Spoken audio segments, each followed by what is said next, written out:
I want to thank you all for coming this afternoon and supporting your friends and family through this challenging opportunity to perform with orchestra. It is the most amazing experience to create music. To do so, you must know music and to become it. To become it, you must be free from the notes so that your heart can express the feelings. I eagerly want everyone to experience my joy and love for music. As a musician and pianist, I received some of the best training in the world and truly wonderful teachers in my life, and I practiced endless hours.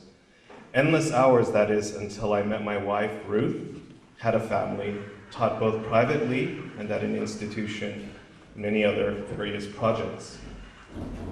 You see, practicing without a purpose and motivation is difficult, and often the only way to get me to practice is either threatening me with a big stick or a signed contract for the engagement. This is where I came up with the idea of a foundation that supports amateur and adult musicians by motivating, challenging, and providing performing experiences. One of my great passions besides performing music that I love is to share my knowledge and ideas through teaching. As a teacher, my purpose is to help my students communicate their feelings through music. And the question that I often asked myself was, how could I, as a teacher, support and challenge my students to reach new heights of understanding and fluency of communicating their passion, feelings, and emotion? The answer I came up with was performing experience. That is one of the key elements in growing as a musician. You see, if you don't share your music, you won't grow. When we think of progress, we often think of an incline. And all the performers tonight worked very hard to present their love for music to you. And I'm certain that everyone grew from this experience, even if they might not have enjoyed every minute of the journey. That is why I began this foundation. To enjoy music more, you must give it more. Please join me in my mission to create a more harmonious world, one musician at a time. My name is Deborah Howe, and I'm the Executive Director of the Moments of Music Foundation Piano Concerto Competition for Amateurs and Teachers. So thank you so much for sharing your afternoon with us. And I just have a few things to say about this competition. There's some information in the program book. The way this competition works is that we invite amateurs and teachers. You have to be over the age of 32, so we do have a minimum age limit. And we pick the concerti in advance, and this year we picked the Mozart that you already heard and the Beethoven Second, which you will be hearing shortly. And we asked the applicants to please choose one movement, and then they played one movement in front of a panel of judges. And we had Bernadine Blaha and Norman Krieger, both professors of piano at USC, on our judging panel this year, and they selected the winners that you're hearing today. What we thought was amazing was, without any prompting, they chose 3 teachers and 3 physicians. And so it worked out great for us. We had amateurs and teachers.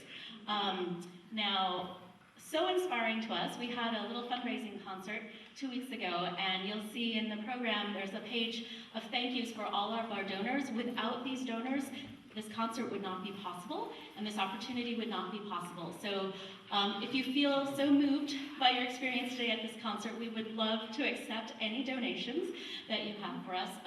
The Moments of Music Foundation is a 501c3 nonprofit organization, so all of your contributions are tax deductible.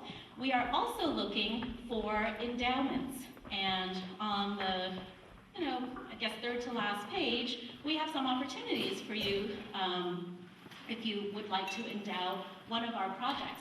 And you can see we're looking for an endowment for our chamber orchestra and for our orchestra conductor, and also for the principal chairs of our orchestra.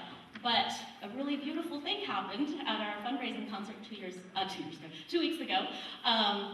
The very amazing Dr. Derek Jones, who is in the audience today, came up to us afterwards and said, "I'd like to make an endowment." And we said, "Yay!" And then he said, "I'd like to endow the concerto competition," and he has pledged us an endowment of $50,000 so that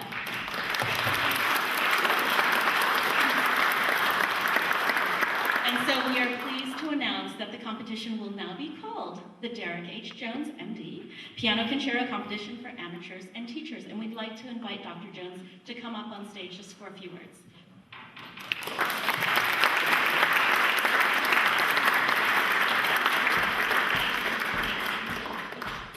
So everybody wants to know why. Rufus asked me to, that's why. I am an amateur pianist, and I'm Derek Jones, by the way.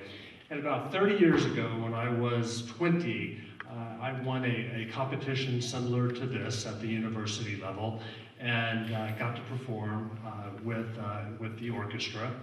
And I remember it was the Saint-Saëns' first piano concerto in G minor that I played. And those of you who are musicians know that it's an odd concerto and that it starts with a cadenza. It's this somber cadenza that accelerates, and the orchestra comes in and lands on this big G major chord. And the moment that happened in rehearsal, I will never forget it. It was all of a sudden not my teacher on the second piano accompanying me, it was the orchestra, and this wave of sound came over me. And I wish that experience for every amateur musician out there. It was the coolest thing. So things went on, and I went to medical school, I did my residency, and music sort of got lost in my life. I didn't have time for it. I moved to LA, I started my private practice and my academic pursuits. And then about 15 years ago, I met the most magnificent physician named Jerry Eidman, who's sitting right here. Jerry, stand up because you deserve some applause.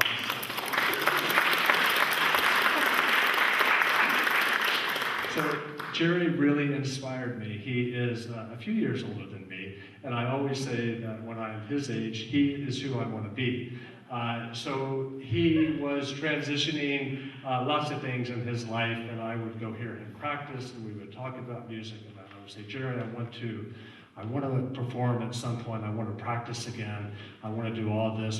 So for a full decade, we'd get together occasionally, and you would tell me about your adventures and misadventures sometimes with teachers. And then you met Rufus, and he said, Rufus is amazing. You've got to come study with Rufus. So about 3 years ago, I did go study with Rufus, and if Rufus has any gray hairs, it's not because of his 3 sons, it's because of me. Because I had no time to practice, and sort of at the arc of my career right now at age 50, it's going to be that way for a while. What I'm trying to do with endowing this competition is I'm looking towards the future. I'm trying to create a musical home for myself, a musical family where I can participate in all sorts of ways. And Rufus and everybody working with Rufus, including Deborah and Karen, everyone who's contributing to this, has this really grand idea for what this foundation can be. And we spent some time the other night talking about it, so I'm a real believer, and I hope that 10, 15 years down the road, it is something much larger than this competition. So if I can do it, you guys can do it. If you can't do it, you know people who can do it. They're looking for a lot more endowment. So thank you very much.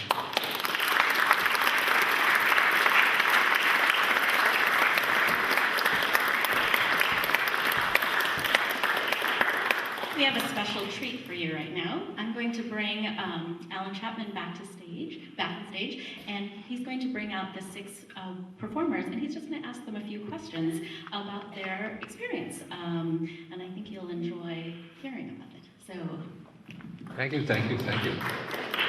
A special little feature before we get on to Beethoven. You will recognize 3 of these people as having played the Mozart. And you will not recognize 3 of these people as having played the Mozart because they're going to play the Beethoven. I will tell you the interesting thing, unless you have telepathic abilities that exceed mine, I will tell you something interesting about our 6 soloists of the afternoon, and that is you're looking at a group comprised of 3 music professionals and 3 MDs. And, usually, when something unfortunate occurs, there's a doctor in the house. And I know there's quite a few. But equally important is there a music professional in the house?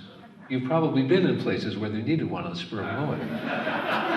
Or maybe not. But, and I mentioned up at the top of the program that some of these fine people are performing with an orchestra for the first time. So let me ask someone who has performed with the orchestra for the first time, what it's like to perform with an orchestra for the first time. That would include you, would it not? Yes, it would. Oh, okay. Oh, yeah, you can work the crowd, yes. I would say that it is exciting, it's a privilege, it's an adventure, it's a lot of work, and it's scary. Yeah. And Michael's going to be playing the finale of the Beethoven. And other first-time orchestra players? That's Calvin, who's going to play the first movement of Beethoven. Yeah, I haven't played yet, but I guess I can talk now. I played with orchestra in rehearsal, and it's an amazing event to be in an orchestra. I'm fortunate enough to have grown up in an orchestra because I played violin as a child, and so this is kind of like the other side. I've always looked at pianists and said, oh, that doesn't look too hard, but now I get my chance to see how hard it really is. Yeah, yeah. And also, Jeremy, I believe you also fit in that category, correct? First time to solo with the orchestra. Well, I think that's a wonderful experience. I played already some piano parts with orchestra and in the orchestra. So that's a completely different experience to be a musician following the conductor and the soloist collaborating with the orchestra. So that's a very interesting experience. I don't know how to describe it. It's Okay. And Jeremy will be playing the middle movement of the Beethoven. So you've met our soloist. Now, Alan over here, Alan is one of our MDs. But you, if we go back into your history, you had quite a bit of musical experience. Yeah.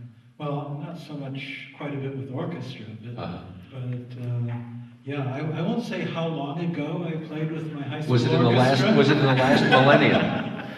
But yeah, high school orchestra, and then yeah, I played the piano part of Petrushka with the Harvard Radcliffe Orchestra. And since then, it's been all solo. So this is a wonderful opportunity. Okay. It's interesting how they ended up grouped in the Beethoven group down here and the more relaxed Mozart group over here, at least relaxed now. And we have Mark and Sylvia. Let me ask the two of you what you had to go through to become a soloist today. And the other question, you can split this up however you want. How is it that each of you, did you put in a bid for the movement you wanted? 6 movements, 6 people. How did you get matched up? How did you get here in the first place, though? Okay. Well, I used to perform more when I was in my college days, and I've always been torn between teaching and performing. I think they're both very important, and when teaching is extremely demanding, and performing is very, very demanding. So I don't feel like doing anything halfway, and it's very hard to do both equally. So most of my time has been taken up teaching. But I must say, I get a little bit jealous when I hear my students play so very well, and I feel like I want to be up there. I'm very much for them. Right. So, and the performance with an orchestra is such a rare treat. It's very expensive to put on a concert like this, and there aren't just that many opportunities. So I jumped at the chance when there was an opportunity also for people in my age group. The minimum age for the competition was 32. That's the maximum age of most competitions. And I definitely fit there. It was very funny that I had to send in a picture ID. The obvious on the right at 32. So what it was that there were 2 rounds, and we were supposed to send a videotape, submit online. And I was told I was a finalist. And then it was basically choosing one of the movements. And in college, I happened to learn the Mozart concerto, and I never had the opportunity to play with orchestra. And I just couldn't pass it up, and I feel very fortunate to have been able to play today. That's great. Fantastic. And I think Mark explained the process, but yes, we went through the rounds, and then we picked whatever movement we wanted to do. And I had done a few Beethoven concerti, so I thought, I'm going to go for Mozart this time. So I tried the first movement of the Mozart. okay, so totally positive experience. A, okay, totally positive. And now you have met our soloists, 3 of whom can now go and relax even further. 3 of whom can show you what they've been working toward when we do the Beethoven. So thank you one and all, and I'll just say a few quick words. Some applause for these folks, yes.